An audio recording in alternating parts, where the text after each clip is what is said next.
Beloved friends, for countless generations, humanity has searched the heavens, the temples, the scriptures, and the far corners of the world seeking the kingdom of God, believing it to be some distant realm attainable only through death, discipline, or divine favor. We have been taught almost instinctively to look beyond ourselves for the presence that gives us life. And yet the Master, in his infinite clarity, spoke a truth so simple, so direct, that the human mind has struggled to grasp it. The kingdom of heaven is within you. This single truth, when understood, changes the entire nature of your spiritual journey. It removes the strain, the effort, the self-condemnation that so often accompany the religious quest.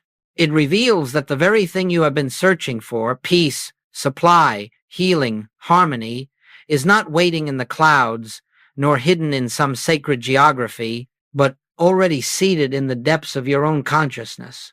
And if this is so, then the spiritual life is not a journey outward, but a turning inward, not a striving toward God, but an awakening to the God who has never left you for a single instant. The teaching we explore today is not speculative theology. It is not the product of imagination or philosophical argument. It is the fruit of spiritual experience, tested, lived, and demonstrated.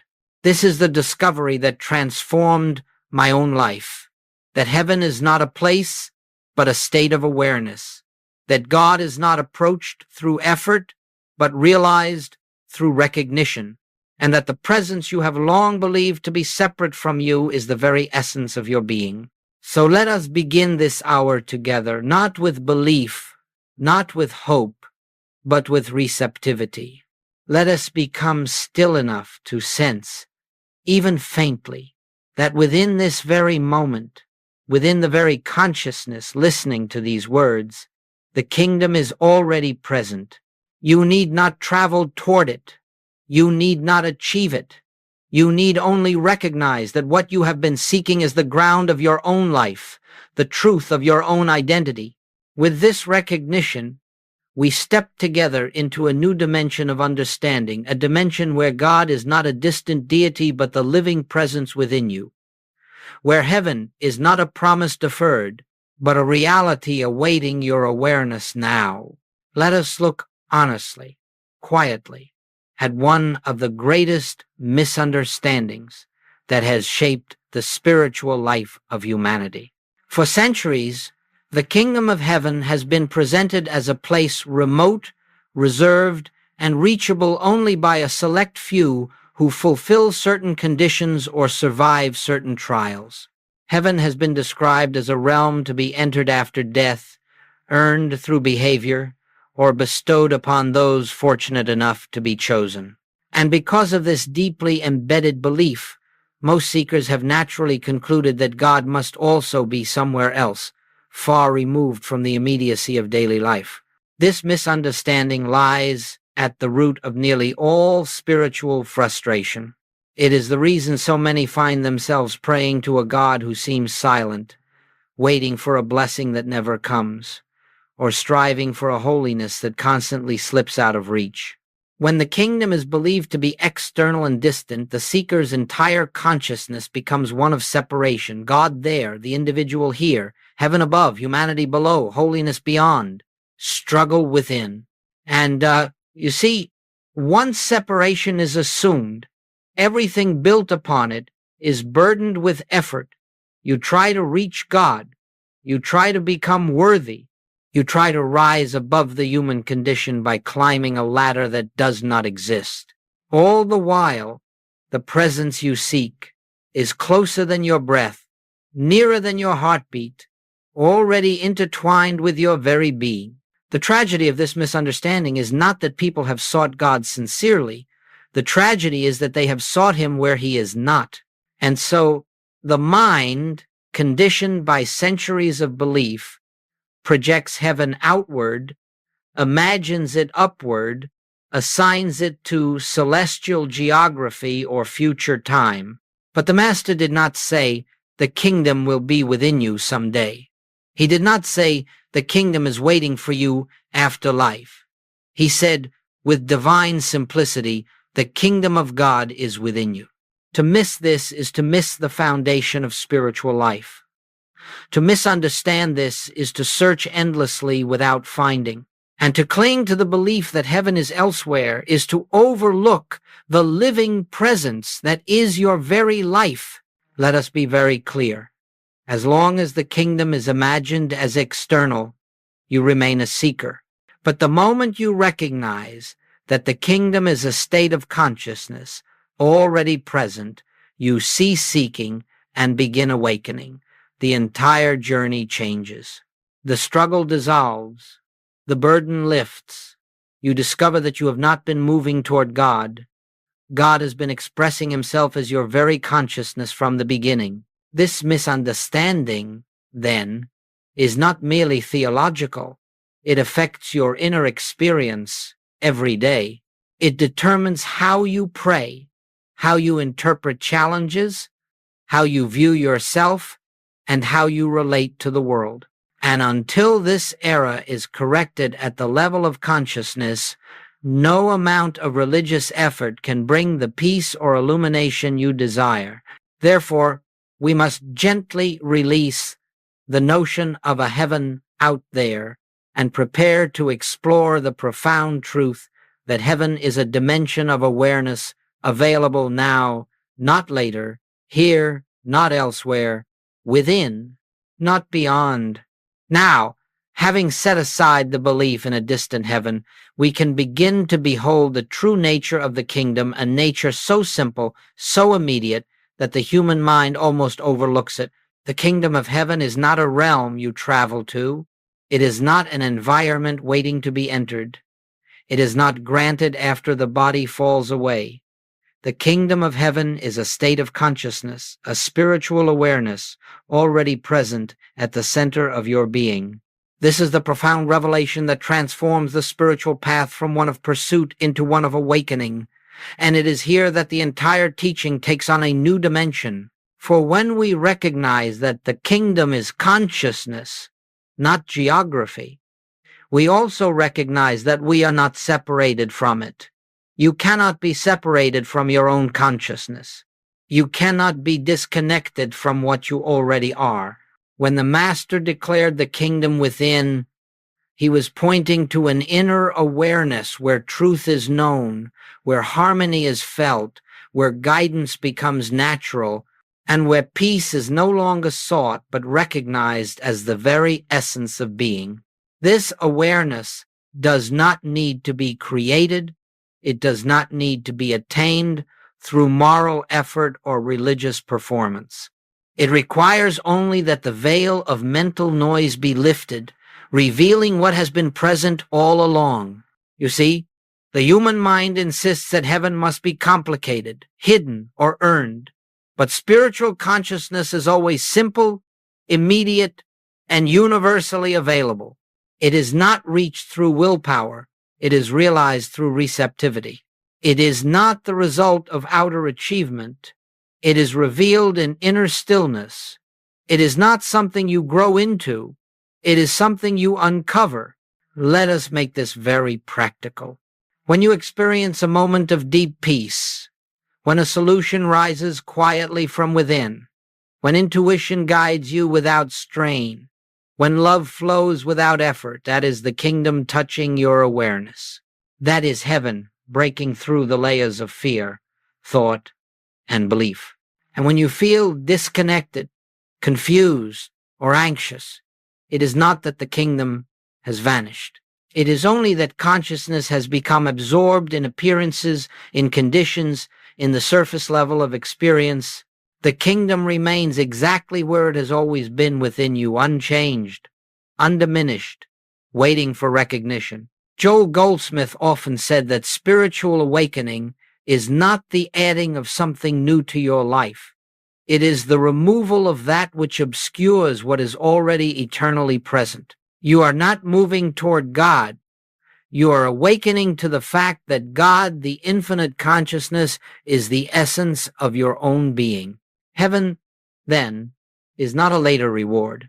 It is the dimension of life perceived, when fear is quiet, when thought relaxes, when the heart becomes still enough to feel the presence that has always been there. And as your awareness shifts, your experience of life shifts, not because circumstances change first, but because you begin to see through the lens of truth rather than the lens of illusion. To embrace the kingdom as consciousness is to accept that you are already in the presence of God, not someday, not eventually, now.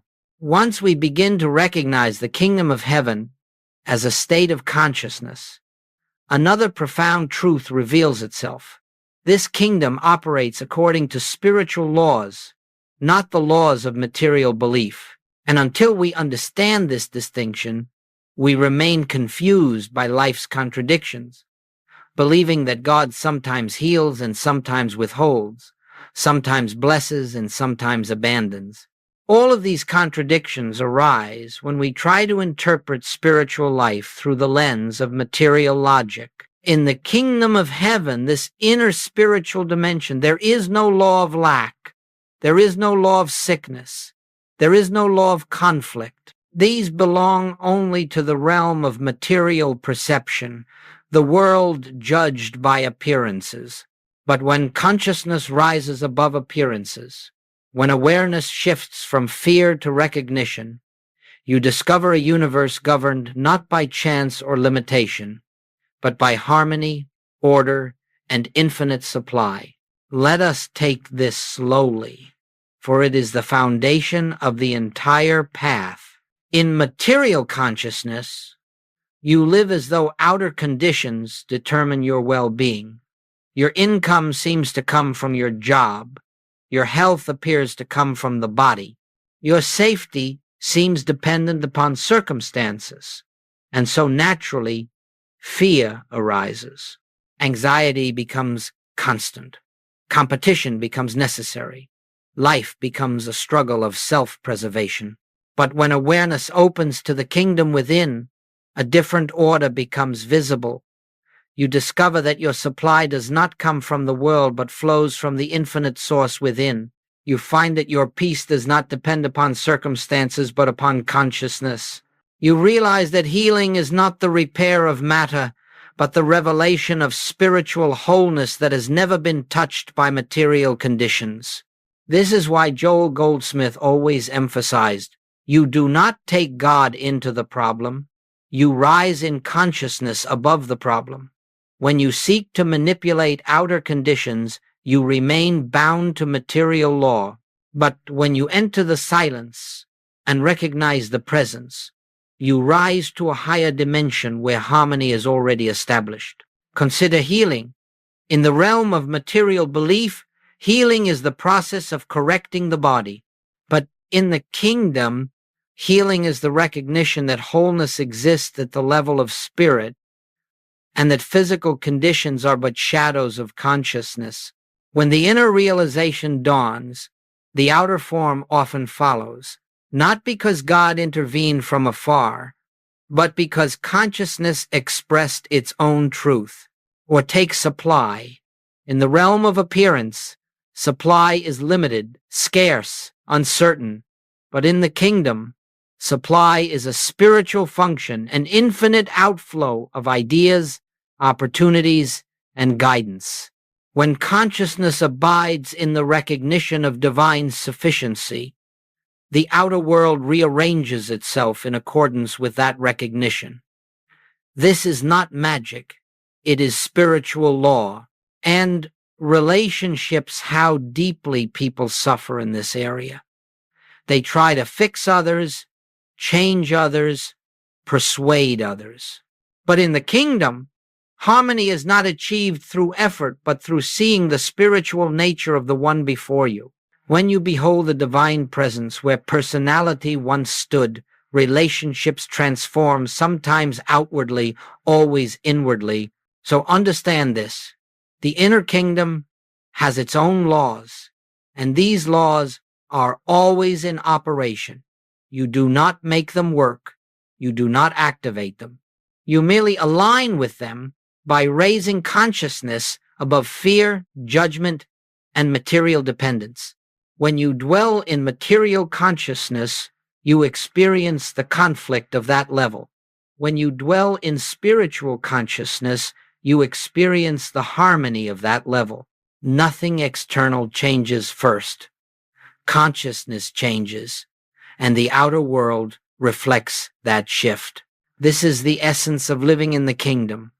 It is the quiet, steady awareness that spirit alone is cause, and that the visible world is effect. When you remain anchored in inner recognition, life begins to unfold with a grace and intelligence far beyond anything the human mind could design.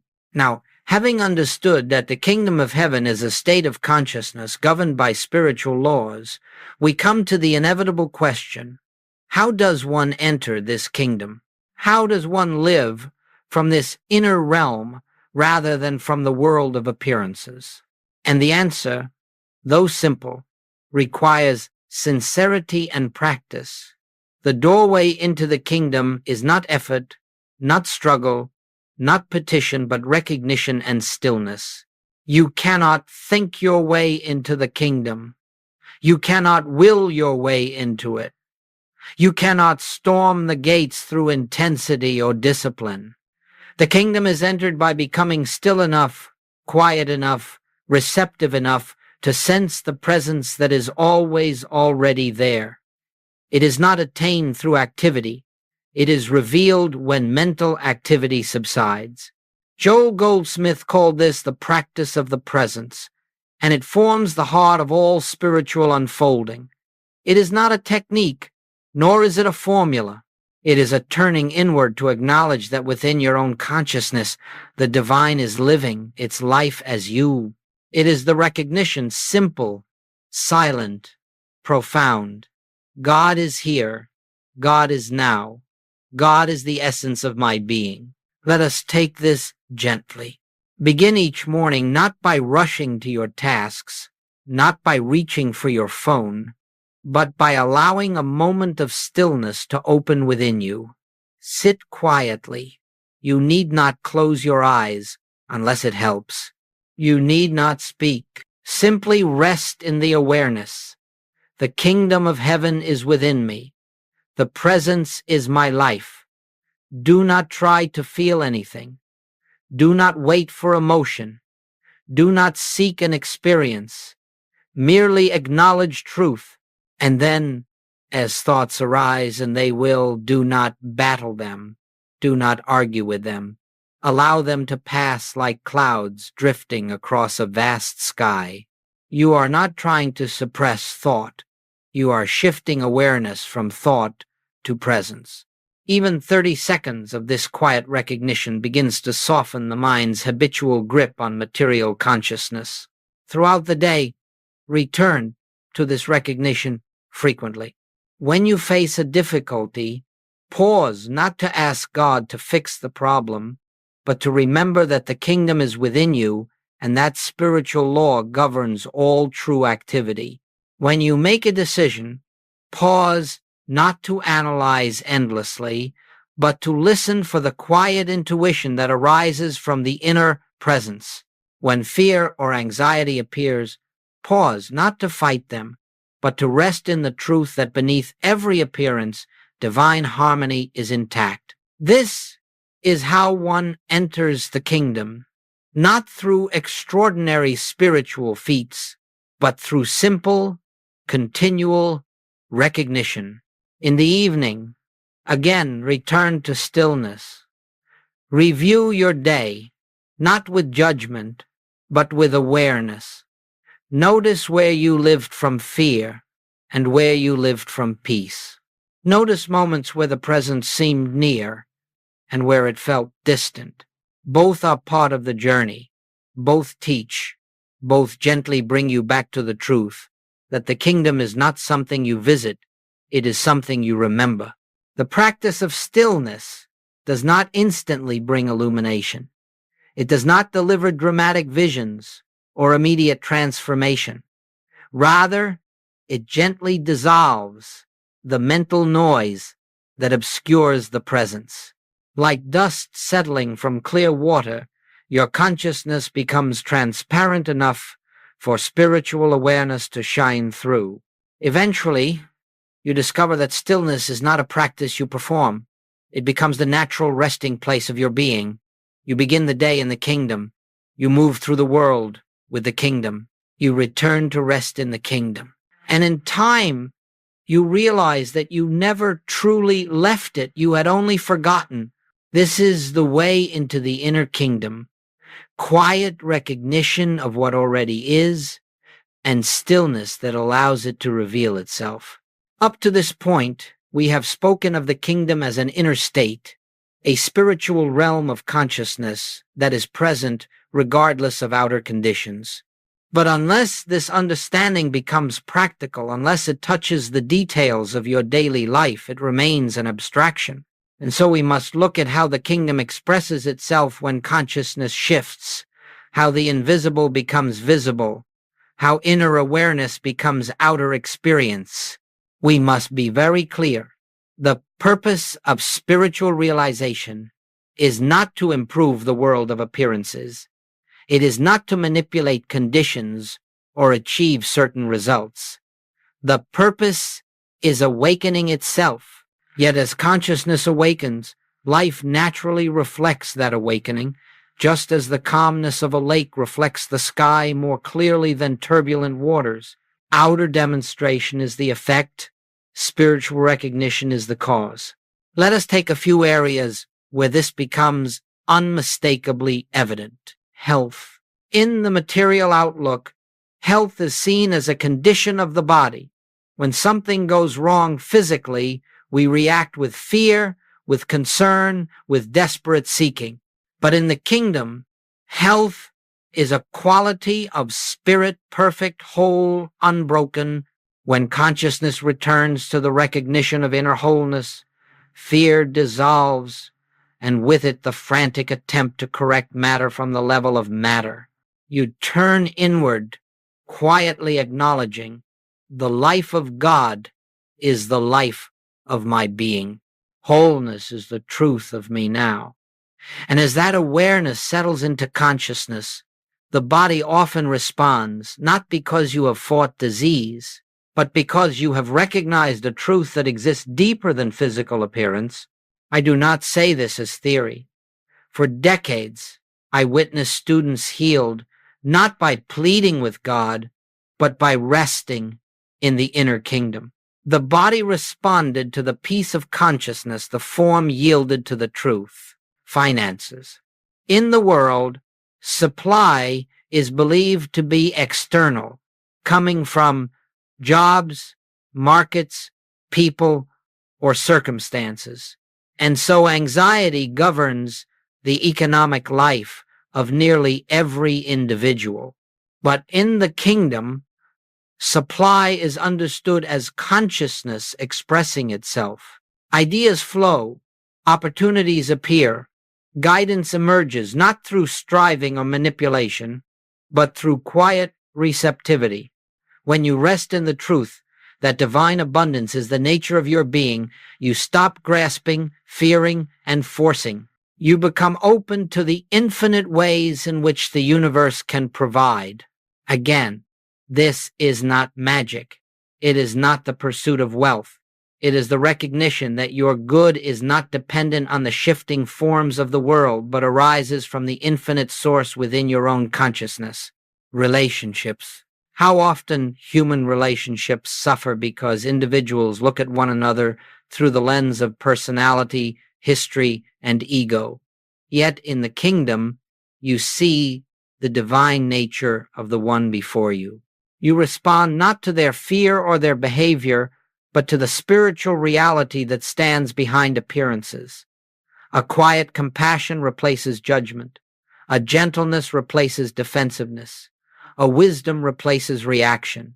And in many cases, the outer relationship transforms not by effort, but by a shift in your consciousness. Understand this. When you see another through the eyes of spirit, something in them responds, even if they do not consciously know why. Harmony unfolds because you are no longer relating to ego, but to the presence within them. Everyday challenges. Even the most ordinary situations, traffic, schedules, work pressures become different when consciousness abides in the kingdom. Instead of reacting from tension, you respond from stillness. Instead of being driven by fear, you are guided by intuition. Instead of living from the world's pace, you live from the rhythm of the inner presence. And this inner poise, though invisible, changes everything around you. You see, demonstration is not seeking results. It is witnessing the natural activity of spiritual law. When consciousness rises, life aligns, not because God intervenes, but because truth expresses itself wherever it is recognized. And so, begin to observe your life compassionately, attentively. Notice where fear still governs, where striving still dominates, where the world still appears as cause. Then gently return to the inner kingdom and watch how even a small shift in awareness produces a different response, a different perception, a different outcome. The kingdom expresses itself effortlessly when you live from it.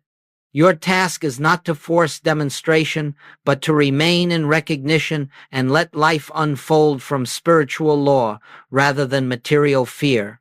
Now, as we speak of living in the kingdom consciousness, it may seem as though once this truth is recognized, all fear, all confusion, all human difficulty should simply fall away. But the spiritual path does not unfold in a straight, uninterrupted ascent. It unfolds in cycles, moments of light and moments of forgetfulness, moments of clarity and moments of obscurity. And if you are unaware of this natural rhythm, you may mistake these fluctuations for failure, but they are not failure. They are part of the purification of consciousness. It is essential, then, to understand the obstacles you will encounter, not so that you may fight them, but so that you may gently recognize them and return to the inner presence. The first obstacle is mental noise, the relentless activity of the human mind. The mind has been conditioned for decades, even generations, to view the world through fear, judgment, and reaction. It is accustomed to solving problems, defending itself, seeking advantage, and avoiding loss. When you attempt to enter stillness, the mind often rebels. It insists, do something, fix something, think harder. It pulls you back into the world of appearances. Do not fight this. Fighting the mind only strengthens it. Instead, observe its activity with compassion, as you would a child who has not yet learned to be still. Let the thoughts pass without granting them authority. Awareness itself dissolves their power. The second obstacle is emotional momentum. When fear, anger, or sadness arise, the tendency is to identify with them, to believe they are your true state, but emotions are simply waves generated by past conditioning. They are not spiritual truth, and they have no law to sustain them. When they arise, acknowledge them gently. This is a passing emotional movement, not the reality of my being. In that recognition, they lose their grip. The third obstacle is expectation, the subtle belief that spiritual practice should quickly produce noticeable results. When nothing dramatic occurs, the mind whispers, "This is not working." But the kingdom is not revealed through spectacle. It is unveiled quietly, steadily, like dawn spreading across the horizon. Expectation binds you to results. Recognition frees you from them. The fourth obstacle is returning to the world for reassurance. You may have a beautiful moment of peace, but soon you check your body to see if it is healed, check your bank account to see if supply has appeared, check a relationship to see if harmony is manifested. In that instant, consciousness slips from spirit back to appearance. Demonstration follows, recognition, not inspection. Your task is to remain centered in truth, not to monitor results. The fifth obstacle is self-judgment. This may be the most subtle of all. When you forget your practice, when you react in anger, when you fall into fear, the mind quickly condemns. You see, you are not spiritual enough. You will never awaken. But judgment is never the voice of spirit. Judgment is the echo of the human mind. The kingdom never withdraws from you. You simply become temporarily unaware of it. And the instant you return to recognition, even clumsily, even weakly, the presence meets you there without hesitation. The sixth obstacle is using truth as a technique to fix problems.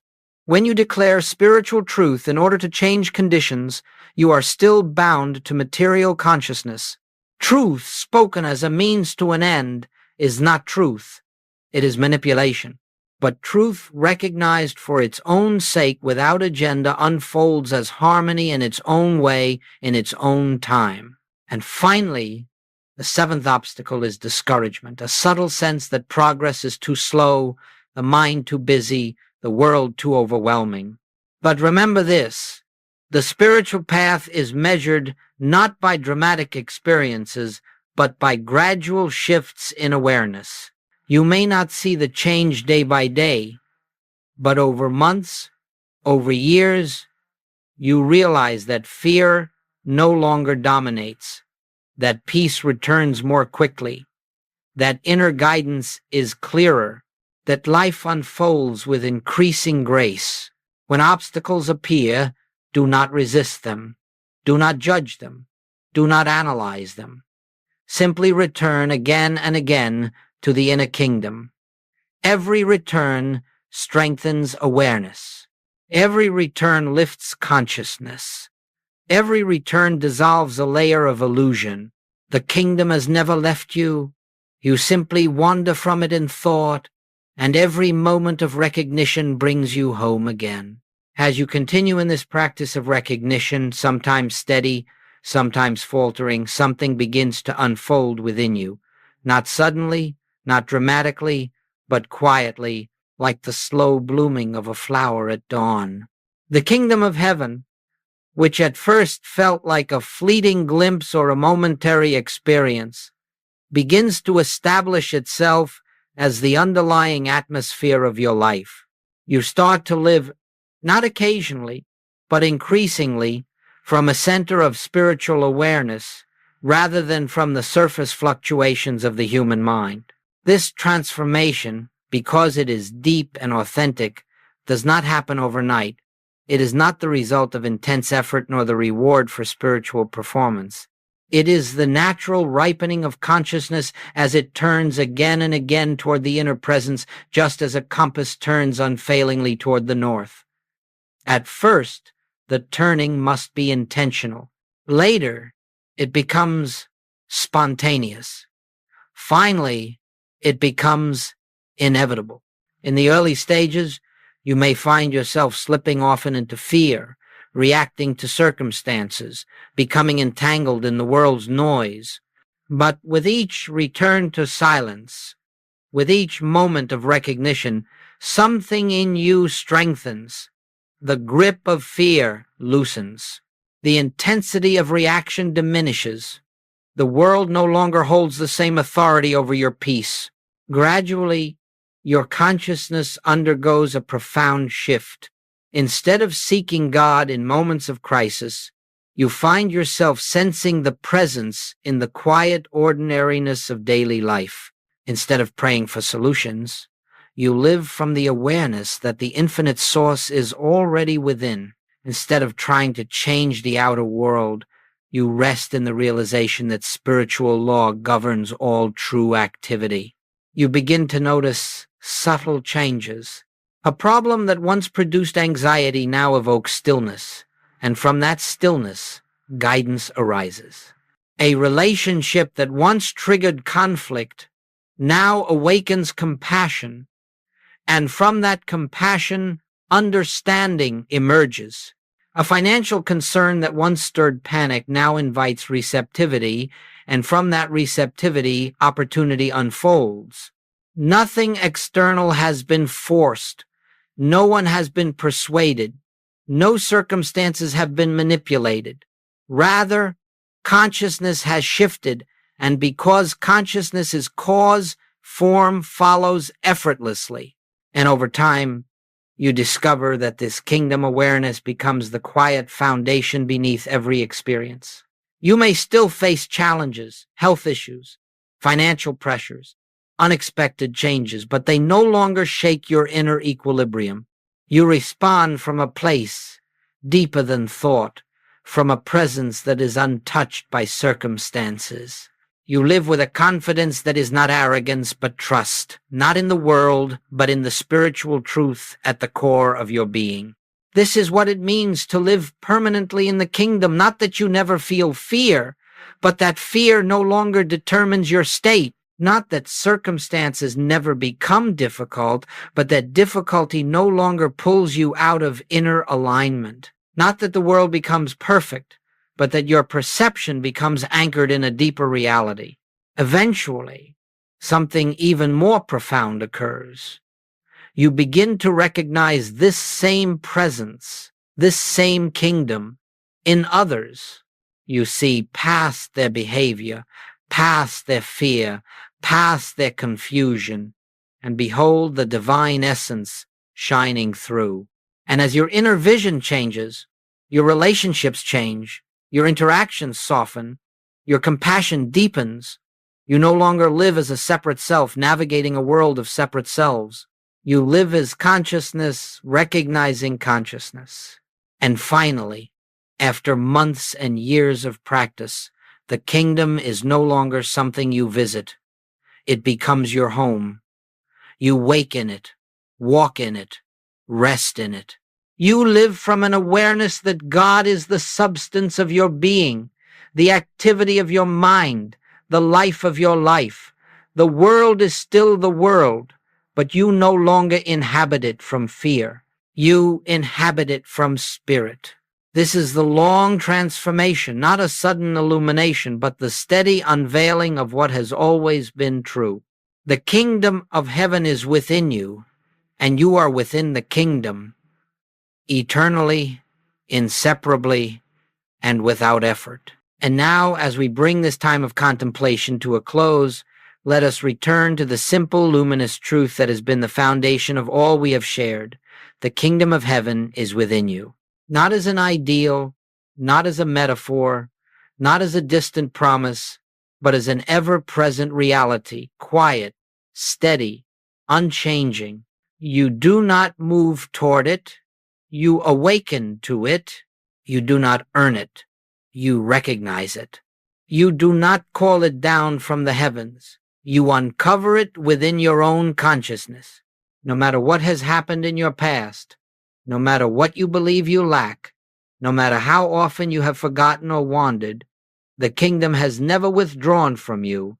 It has waited patiently for your attention to turn inward, for the noise of the world to soften, for the heart to become receptive to the truth that has always been true. You need not understand everything at once. You need not achieve perfect stillness. You need not transform your life in a day. Begin with one moment of recognition, one pause, one breath, one quiet turning inward to acknowledge. The presence is here. The kingdom is within me. If you practice this simple recognition gently, sincerely, without pressure, you will find that something within you begins to shift. Fear loosens its hold. Peace becomes more accessible. Guidance becomes clearer. Life begins to reflect the harmony of the inner kingdom, not through force, not through willpower, but through the natural activity of spiritual law expressing itself through awakened consciousness. And as days become weeks, and weeks become months, you will find that the spiritual light you once glimpsed occasionally becomes the atmosphere of your life. You will walk in a deeper peace, respond with greater wisdom, and live with a quiet assurance that does not depend on outer conditions. You will discover that the kingdom is not a destination you hope to reach, but the home you have always belonged to. So take this step today, not tomorrow, not someday, but now. With whatever understanding you have, with whatever faith you possess, with whatever willingness arises in you at this moment, turn inward, even briefly, and recognize the presence. The kingdom is not waiting to be given to you. It is waiting to be acknowledged by you. And as you continue in this practice faithfully, gently, persistently, you will awaken more and more to the truth that has been shimmering beneath every breath. You live in the kingdom, and the kingdom lives in you. This is the path Joel Goldsmith illuminated. This is the truth the Master revealed. This is the invitation extended to you now. May the awareness of the kingdom rise in you until it becomes the silent foundation of your life, the light of your consciousness, and the peace that accompanies you in all things.